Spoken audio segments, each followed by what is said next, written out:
Morris Abraham alikuwa amebakiza miezi 6 peke yake kukamilika mkataba wake ndani ya klabu ya Simba, na Yanga walihusishwa kumsajili Morris Abraham katika dirisha dogo la usajili ambalo hivi karibuni inawezekana likawekwa wazi kwa klabu mbalimbali kuruhusu kuingiza wachezaji ndani ya klabu zao, kwa kauli sahihi kusajili wachezaji ndani ya klabu zao, ama kuruhusu wachezaji wengine ambao wanahitaji kuondoka ama wamemaliza mikataba waweze kuondoka. Na miongoni mwa wachezaji ambao walikuwa wapo katika rada za Yanga ni Morris Abraham ambaye amebakiza miezi 6 peke yake katika mkataba wake kutamatika ndani ya klabu ya Simba. Na moja kati ya kitu kikubwa kwa Morris Abraham ambacho huenda inawezekana kikaonekana kama vile ni kikwazo ama changamoto ni wasimamizi wake, ambako moja kati ya wasimamizi wake ni Bwana Ali Samata ambaye amenyooka kweli kweli pindi ambapo akifika mezani. Na baada ya kuwa na tetesi ya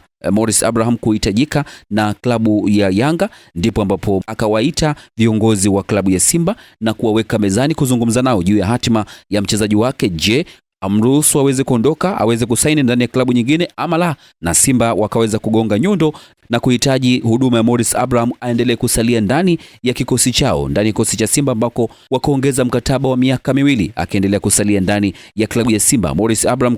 Kwa hiyo Morris Abraham mpaka sasa bado ni mnyama na ataendelea kusalia ndani ya klabu ya Simba kwa muda wa miaka 2 ambao mkataba wake umeweza kuongezwa. Na basi kama akiweza kuhitaji kuweza kuondoka, mkataba wake unamruhusu kusajiliwa na klabu yoyote kutoka nje ya Tanzania. Kwa hiyo Morris Abraham atabaki Simba kwa miaka mingine 2 ijayo, isipokuwa kama atapata fursa ya kwenda kucheza nje ya Tanzania. Ni moja kati ya mkataba mzuri, na Morris Abraham ni moja kati ya wachezaji wazuri ndani ya kikosi cha Simba, akionyesha uimara wake, lakini pia hata kwenye kikosi cha taifa akionyesha uimara wake, akiendelea kusalia ndani ya klabu ya Simba ambayo bado inahitaji kuweza kubakisha wale nyota wake ambao wana uimara. Basi inakuwa ni jambo zuri kweli kweli, ambalo ni moja kati ya maamuzi mazuri yameweza kufanyika ndani ya klabu ya Simba, kumbakiza mchezaji mzuri katika wakati ambao wanahitaji kuweza kuongeza nguvu, lakini pia kubakiza zile nguvu ambazo zipo zinafanya kazi nzuri ndani ya wakati huo. Hii ni Chekao Media. Shukrani sana kwa kwamba umekuwa ni mwanafamilia rasmi wa Chekao Media, lakini kama bado hujafanya hivyo, ungana nasi hapa kwa kusubscribe